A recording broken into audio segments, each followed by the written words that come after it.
As I mentioned today, we're going to be talking very much around designing better home adaptations. For those of you that may have been at the OT show last week, it's good to see you. And I did go through some of this then. So for those of you who were there then, here's a reminder. And if you weren't, here it is for the first time. So designing better home adaptations. And when I did this last week, being live, I could be a little bit more interactive. So please do join in the comments and on the chat so that we can get to see what you think as we kind of go through this presentation. So, are you a designer? Do you consider yourself a designer? So maybe you are a technical officer and you do design work for adaptations, but equally, are you an OT or a trusted assessor or a caseworker? Do you consider yourself a designer? And do feel free to join in on the chat. A little bit too click on the buttons. So here's a guy called Herbert Simon. He's an American psychologist, economist, and computer scientist. And he was best known for redefining the idea of design as a universal human activity. And one of his quotes was, "Everyone designs who devises courses of action aimed at changing existing situations into preferred ones." So a kind of fairly broad description of a designer. So based on that, do you think you're a designer? Most people are saying yes. So one person said, "I'm a technical officer. I draw, but I do not design." Okay. So we'll see as we go through. See if you change your mind. But we're going to start off with the lady Ruth Bader Ginsburg, who you may have heard of. She was an associate justice of the U.S. Supreme Court up until 2020, who did a lot around kind of gender equality and civil rights. And one of her quotes was that words matter. They can shape meaning and perception. And that we're thinking about the word adaptation. So it's the word that's very commonly used across the UK in terms of home adaptations around disability. And the kind of definition that I found of adaptation was fixing something because it doesn't work for us. So very much based around somebody's deficits or things that somebody can't do. But I've recently come back from Australia, where I was talking to a lot of people about the same thing, but they call it home modifications over there. In fact, much of the rest of the world talks about home modifications rather than home adaptations. And the kind of definition of modification is making something work the way we want it to, which I think is a bit more positive in terms of the framing of the term. And can we think about other modification in other sectors, the ways that the term modification is used or mod is used? So cars, for example, quite often term mod is used around cars and making them look or customizing them to the way you want them to be. Similarly with computer games, you quite often get mods on computer games, making them work and run the way you want them to. And clothes can be modded as well. So making them, I suppose, kind of specific for you or kind of suiting your requirements, likes, wants, circumstances. So it's kind of thinking about whether, if we're kind of thinking about language, whether adaptations and the association with meeting a deficit or something that's wrong is perhaps less helpful than a term of modifications, which is making something that works better for us individually. Which we'll come back to. We'll come back to that thought a little bit later in the presentation. But first, or No, third person I want to introduce you to is a guy called Professor Per Olaf Hedvall. He's a director at Lund University in Sweden, and he's one of the leading thinkers around universal design and accessibility. And one of his quotes is that every design decision carries a message, and he does quite a lot of online blogs and articles that if you've got kind of half an hour spare, is very interesting to read, because one of the things with Per Olaf is he's also a wheelchair user, so he comes a lot of this thing from a kind of user perspective, or having that life experience. And this is a picture that he posted on one of his blogs where he had taken a train. I assume it was in Sweden. And this was the view from where he was sat on the train. So, what he was talking about in the blog was, is this accessible, usable, or universal design? And I've kind of shown a picture here from a British train, so you can kind of see a comparison that might be a little bit more familiar. But so the train, he said, Per Olaf said, was. Sorry, somebody phoning me. I'll turn that off. The train was accessible in a mechanistic sense, so there were no steps to get in. He had access to a large toilet and a place where he could sit, and he got from point A to point B. So the train's design met basic accessibility standards. But usability, he didn't have a table, he didn't have a power socket, so he couldn't do any work as he had planned. He wasn't particularly satisfied with the situation and got nothing done. Kind of in the article, so he's also kind of sat somewhere near the toilets, which I don't know if they have those curved doors in Sweden like they do here, that most people don't seem to be able to lock effectively, but that's kind of where he was sat on the train. So he felt isolated from the other, and he called them normal, typical passengers, treated as different and less worthy. So his view was that the usability of the train was rubbish. And then in terms of universal design, not even close. So it was a good, or per example, depending on your perspective, of something that was designed quite recently, but still exhibiting outdated values. And he kind of put across, it was a good example of where a universal design set would have inspired a different layout and experience.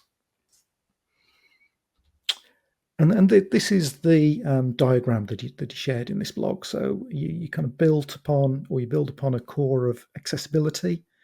Then the next level is usability, giving you kind of effectiveness, efficiency, and satisfaction. And then universal design is where you've got kind of equity and equality and non-stigmatization.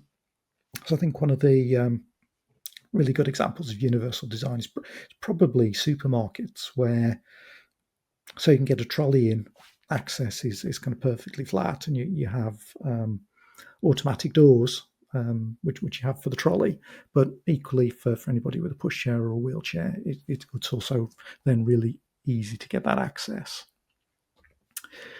So I thought what we would do is have a little game of accessible, usable, or universal design. And I was inspired by Per Olaf to go around searching on Google, which isn't always a good thing to do. But I did go searching on Google for various pictures of different types of adaptations that have been done. So it'd be good to get your views on whether each one of these you feel is accessible, usable, or universal design. So fingers at the ready on the comments, and let's start with the first one. I suppose kind of fairly typical DFG bathroom. What do you think? Accessible, usable, or universal design?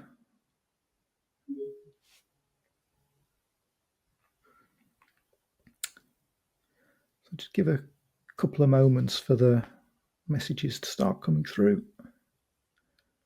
Okay, some usables couple of accessibles.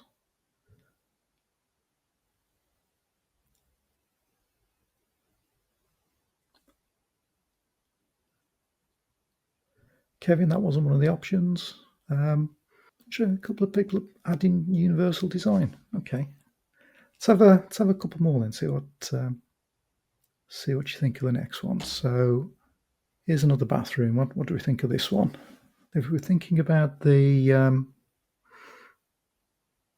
spectrum from accessible through usable to universal design, I think in terms of universal design, can you tell that that's a home adaptation or a DFG funded bathroom?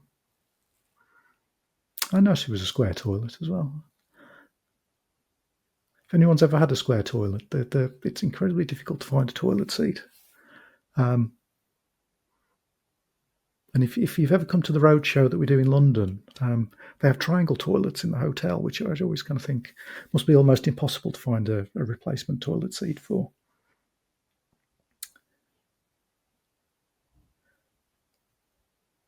Okay, so mix again of thoughts on that one. So how about this one? Don't think this is a UK bathroom, but what's your thoughts on this one in terms of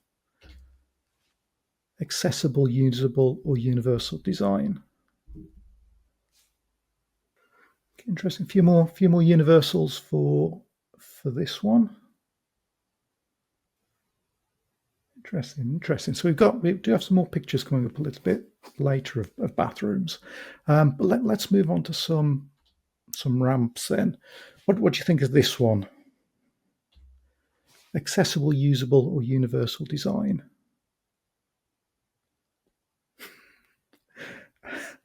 I did think that as well, Callie.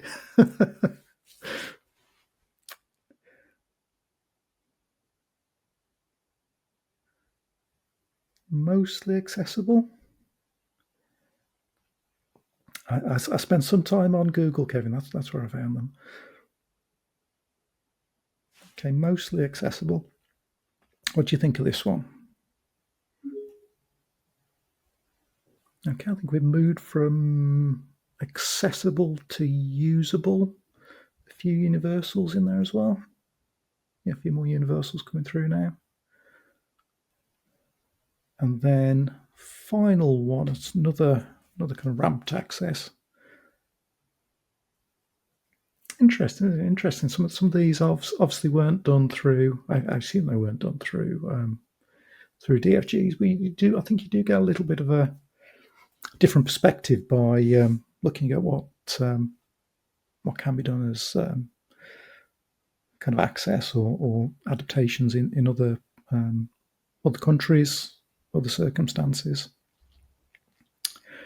So we do have some more pictures in a minute, but one of the other people I'd like you to meet is Sir Ralph Speth, who was the mechanical engineer and chief exec of Jaguar Land Rover from 2010 to 2020. There you can see him with the Queen I think that was on a visit to Wolverhampton. And one of the things one of his quotes was, "If you think good design is expensive, you should look at the cost of bad design." And it was just kind of going back to this bathroom, which we looked at earlier, and how often that ends up like that at kind of the next change of tenancy, and whether something like that is good value for money. If it's going to end up something like that, let's say maybe in a year, maybe in 2 years. Certainly, when we've been doing going around the country and meeting people, sometimes it's within a matter of weeks. And then the next person I wanted you to meet was a guy called Trevor Kletz. On a similar theme, he was talking about if you think safety is expensive, try an accident. And he founded the kind of field of process safety management and what you can learn from disasters and when things go wrong. And I think this links into the CDM regulations, which a lot of you said you considered yourself designers earlier in the presentation. So, are you all following the CDM regs when you were doing your design? Do you understand what the CDM regs are and how they apply to you? Because they're all about safe design and management of construction works. Current regulations came out in 2015, although they were originally introduced back in the 90s. And it was in a response to, I suppose, what building sites were like back in the 70s and 80s. Dad used to work on building sites, so I used to spend a lot of Saturday mornings on building sites, and they definitely weren't a particularly safe environment to be in thinking back. And I think on average, one person died every day on a construction site back in the 70s and 80s. So the CDM regs were introduced, and it applies to all construction work. So it's from anything from fitting a grab rail through to building HS2. But the idea is that it's proportional. So obviously you don't have the same level of documentation or input for fitting a grab rail as you would to building HS2. But it is a legal requirement to comply with the CDM regs. And when I've kind of been going around talking about CDM regs in the past, some local authorities have felt that they're kind of too busy to kind of, I suppose, implement them or use them or be aware of them. But adaptations, I suppose, are a relatively safe bit of the construction sector, but it's not to say that people haven't died or been injured. And there's just kind of 3 cases that I found of people have died at home due to some sort of faulty adaptation bit of kit. There was a young boy died as a result of a stairlift tragedy while I worked in Telford about 20 years ago. Again, it wasn't a DFG funded lift, it was a privately funded lift, but something went wrong with that. This girl died in the southwest, kind of got squashed by a through floor lift, and the top left there was a granddad. Again, it wasn't a DFG funded case, but did fall through the floor after an aperture had been cut for a level access shower. So it's not without risk carrying out these sort of works. And in terms of the CDM regulations, there are 3 key roles. So there's the client, that's somebody who wants to carry out or wants somebody to carry out construction work for them. There's the contractor who does the actual carrying out of the construction work. And then in the middle, there is the designer. So it's the person or people that design what's going to be built. So, do you consider yourself a designer under CDM? So, where does design begin in the DFG process, or I guess kind of the adaptation process? If we take a look at kind of the typical flow chart, start with assessment, then go to recommendation, design, construction, and then use. So the assessment is about identifying what's the problem. The recommendation is what needs to happen in general. And then the design is how it will be built. So how that will be done safely and effectively. So if we look at some typical examples, and where does that red line fall between recommendation and design? So for a bathroom, to have an assessment that the person can't get into or out of the bath safely. The recommendation to replace the bath with a level access shower to allow safe, independent washing. And then if you're deciding where the shower tray goes, the layout of the toilet, basin, type of screen or curtain, product choices, drainage details, etc., then you're past that red line and you are a designer. So if you're involved with any of those decisions, then you are definitely a designer under the CDM regs. There may be other designers, but if you're involved with making any of those decisions or specifying any of those elements, you do need to know about the CDM regs. So, Massimiliano, I would suspect you probably are a designer. Similarly, with external access, maybe the assessment the person can't get to the house because of a high threshold, that'd be the assessment. Recommendation to provide a ramp to create level access from the front door. But then, if you're deciding where the ramp will go, its gradient, its width, its landing size, handrail, surface type, you kind of pass that red line and you are a designer. And third example around door widening. So, a person can't get through the internal door. So, the recommendation is to widen the doorways. And then if you're doing decisions around which walls are altered, how to support the lintel, what door set to use, you're kind of beyond that red line. And again, you are then the designer, which isn't definitely isn't a bad thing or something to be wary of particularly, but you do need to understand the CDM regs and what you need to do in your role as designer under the law. So, what does a designer need to do? I'll try to summarize it in these 5 key things. So, first one, and this is kind of one of the key things around CDM, is you eliminate, reduce, or control foreseeable risks. So, you're thinking ahead before the work starts. You're identifying hazards that could arise during construction, use, and maintenance of the bathroom ramp or whatever during the rest of its life cycle. And the idea is that you remove where possible or reduce any risks that you might see. So, for example, if you were thinking about a wall-hung basin, you would be thinking about how it could be safely fixed to the wall, how it could be maintained, and how it would be kind of cleaned and used afterwards.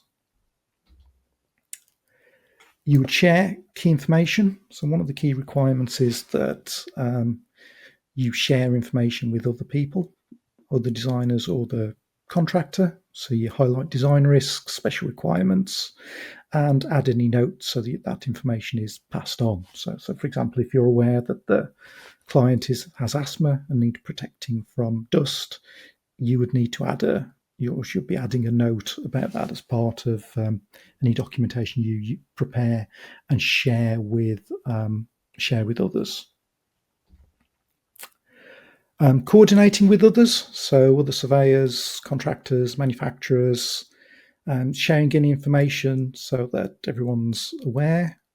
And it's about treating safety as a team responsibility and not an afterthought.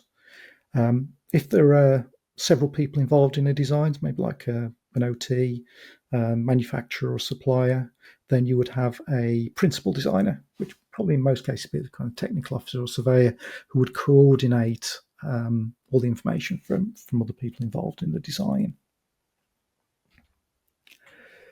Keep it proportionate. So this is kind of what I said before, is that the details for a grab rail will be very different to the details you do for HS2, for example.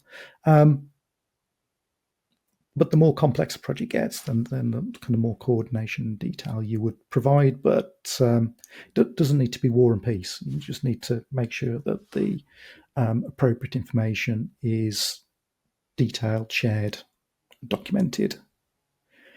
And last one is designing for the future. So it's thinking beyond the current installation, thinking about how it will be cleaned, serviced, replaced safely. Can you access the back of something if it will need some sort of part replacing, like pumps behind panels or lights over awkward spaces you can't get to change the light bulb particularly easily. It's thinking about the future and future occupants. So as long as you've done those kind of 5 things, you've pretty much ticked all the boxes as a designer, and you'll be compliant with the CDM regs. So, do you think you're a designer? I mean, as kind of said, Massimo, even if somebody else is approving the plans, if you're putting them together, you're involved with the design process. So I would say you do need to be aware of the CDM regs. Jenny, I think it depends. So if yeah, so Kate, I think assuming you're a OT, Kate, um, your surveyor would be the principal designer, but you would still be a designer, so you still need to think about the risks involved. Um, so it depends, Jenny, on how detailed your recommendations are. If you're saying that specific things need to be in specific places or specific shower trays, stair lifts, whatever, are to be used that you've specified, then you need to think about the safety of them. If you're just saying that somebody needs a stair lift and then leaving the details to the others or somebody else, if you're just saying that somebody needs a level access shower and you're not going into much further detail, then you wouldn't be a designer. But if you're starting to talk about where in the room the shower tray goes, for example, or distance from the toilet to the wall, then it's starting. You start to get into being a designer, and you have to kind of be cognizant of CDM and how it works. So hopefully that was clear in terms of CDM. We've just released a more detailed 3-hour CDM course that's going to run in the new year. It's already sold out, but we will be putting more on, I'm sure. But we do also have some e-training and a guide on the website that I think is quite helpful in terms of understanding CDM. And there's also some documentation there that you can use if you're not already using that. So I wanted to move on next to a guy called Frank Chimero. He's a designer and writer from New York. And one of his quotes is that people ignore design that ignores people, which I thought quite nicely led me on to this new report that came out. It came out last month, even though it says 2022 there and was written in 2022. It wasn't actually released till last month. And it was some research done by Arabs involving conversations and measurements with real people about kind of demographics and ergonomic requirements for Part M of the building regs, which is the section that looks at how buildings, including dwellings, should be designed for people with a disability. And its aim was to identify where kind of current standards fall short and what spatial and ergonomic requirements are needed to make buildings safer, more usable, and more inclusive in the future, which is for any of you involved with designing adaptations. Anyone said they're a designer earlier in the session today. Really useful read. Really useful read. So I've just gone through and kind of picked out 10 things that I think have a some particular relevance for DFGs and adaptations. So number one, they found that space was the biggest barrier to usability, and that the current spatial standards are too small for many disabled people. So a kind of 1500 by 1500 or 1500 millimeter turning circle works for only a minority of wheelchair users, and that approach and maneuvering space requirements are larger in reality than in the current building regs. So that kind of first recommendation was to think about space first, and that maybe kind of moving walls to allow a large bathroom may be required to make it really usable. And that they also looked at the approach to bathrooms and the kind of the width of doors, width of hallways, and access to the bathroom can be as much of a hindrance as the bathroom itself.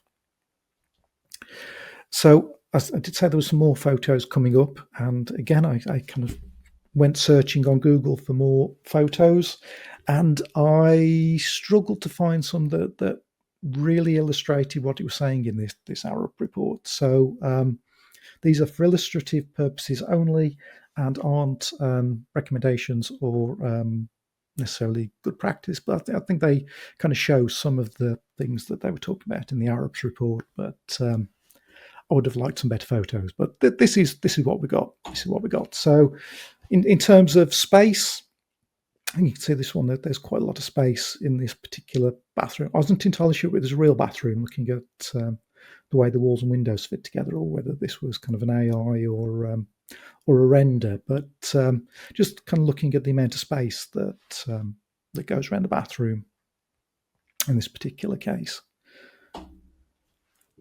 So item 3, or point 3, was around reach, and they found that kind of what people could reach was actually different from both the British Standard and the approved document M. That many participants in the study found it really difficult to reach forward, particularly from wheelchairs, kind of beyond their foot plates, and that side reach was often more reliable and comfortable for them than reaching forwards. And then also thinking about accompanied or assisted use. And again, in the research, they found that many disabled people rely on assistants, carers, or companions, and obviously more space is required when a second person is involved. So this one again was just to illustrate the carer screens for somebody helping, and that the shelves, again slightly out the way there, but were at the side rather than at the front. Again, definitely not the perfect photo, but as illustrative as I could find. The next two, number 5 was about poor contrast and glare, giving reduced usability and confidence. Think back to that photograph I showed earlier of the white tiles, white sanitary ware, white toilet seats, white grab rails, white curtain, which had, I don't think it had any contrast. But the clear visual contrast between key surfaces and avoiding shiny or reflective finishes is really important.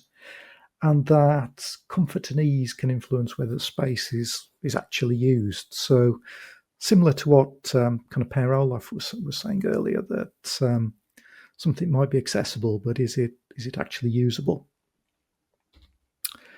So again, not the perfect image by any means, but some contrast, and particularly the grab rails and the toilet seat there, some contrast, and a slightly more homely feel in terms of the walls and the wall paneling. And this kind of led on to think about the psychological and emotional factors that people want spaces that support dignity, privacy, and independence, and that meaningful engagement and co-design with disabled people is very much recommended, and layouts that feel normal and respectful. And again, kind of thinking about what we talked about with CDM, that designs must allow for change over time. So different people using different aids at different stages and in different situations, and potentially different residents and occupants being in the buildings in the future as well. So this again was an image that I found searching around Google. I'm not quite sure what that door is at the back, because it's very narrow, but again, thinking perhaps more towards the universal design. Then the last two were again somewhat linked to CDM in terms of cleanability and maintenance, affect the long-term accessibility. So choosing finishes and fittings that are simple to clean and maintain, especially if you're in a small room, is really important. And kind of the last one was about usability and accessibility being inseparable, which I suppose slightly or does tie in with kind of what Per Olaf was saying, that an accessible bathroom must also be a livable bathroom, should be safe, easy to move around, and comfortable enough to use every day. So this was, a report that was done back in 2022 to inform what will happen with Part M of the building regs going forwards, but I think is also a really useful read for anybody involved in designing home adaptations as well.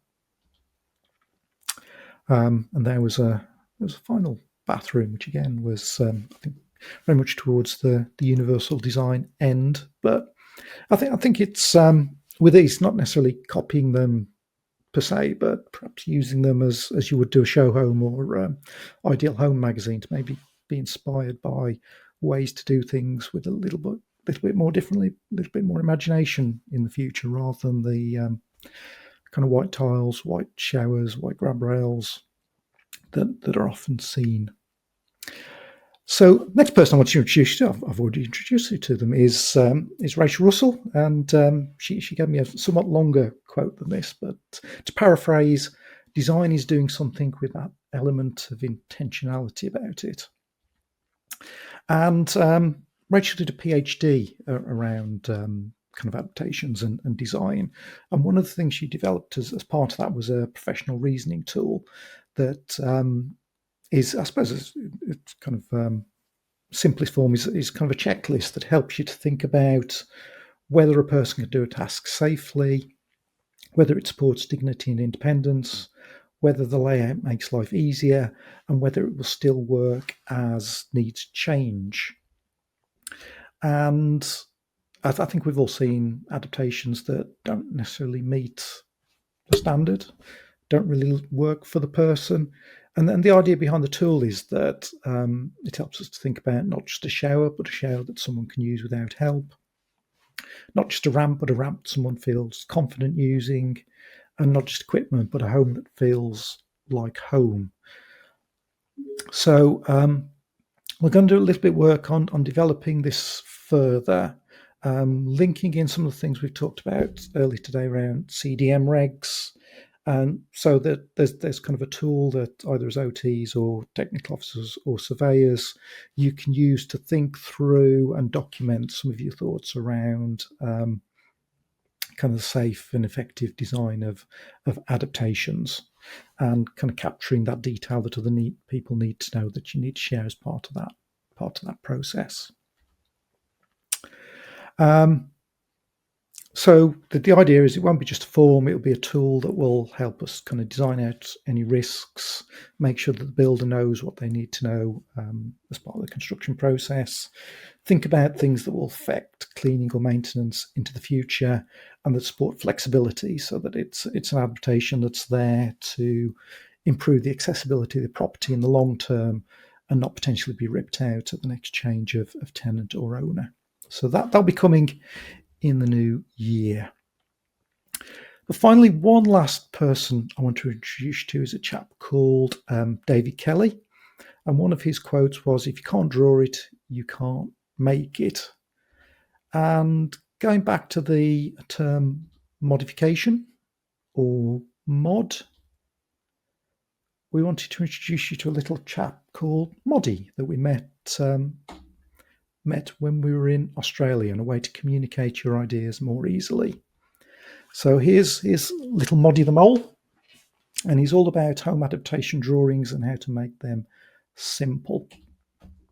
So the idea with Moddy is that we can help you sketch, explain and share clear plans without technical fuss, and help you to show what is needed from bathrooms to ramps in just a few clicks. So it comes in two flavours. There's a 2D version and a 3D version. And the 2D version is ideal for marking up photos in seconds for things like grab rails. It also can do simple sketches of ramps, so you've got clear images to share with clients and contractors. So here's one I did earlier. Just make that a little bit bigger so you can see it. So 45 Shore Street.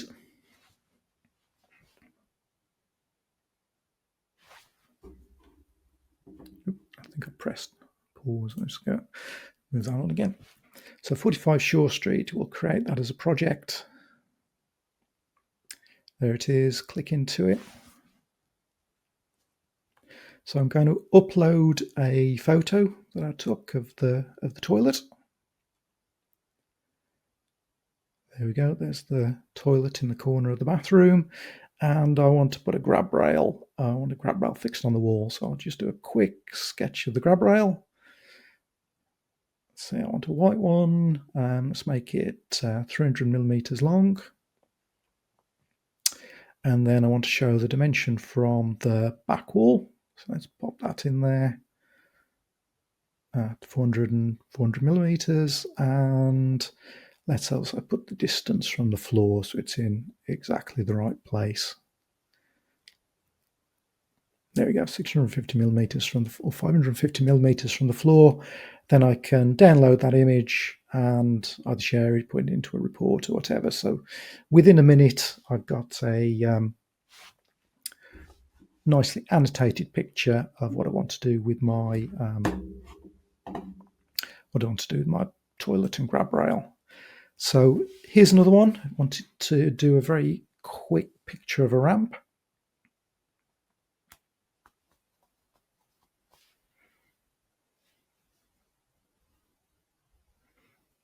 I don't think I moved that on. I think I was playing that one again. Let's do the one of the ramp.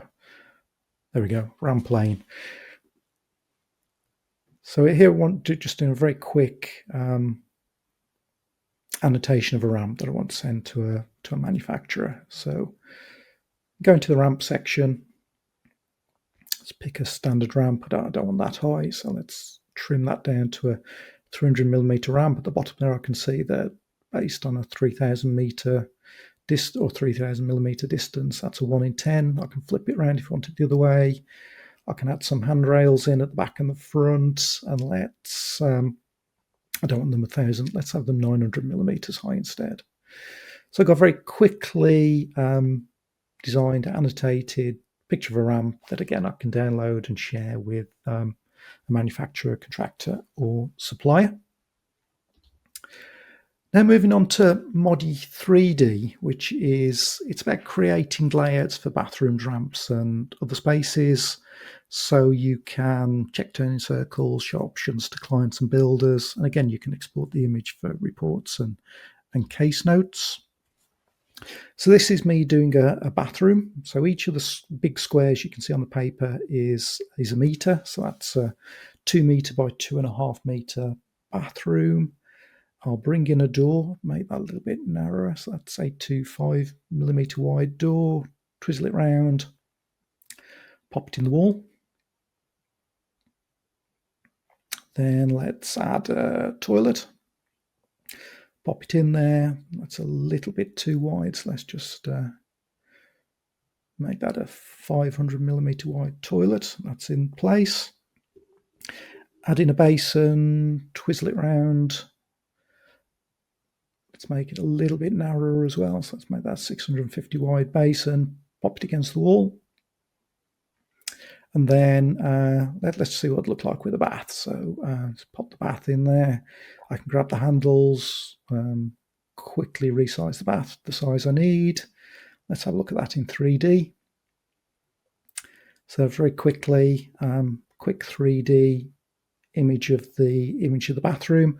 I could have put a window in there if I wanted to, or added some more details, but just for this demo, there's just a quick sketch of the bathroom with the sanitary ware in. Let's take out the bath and put in a shower former.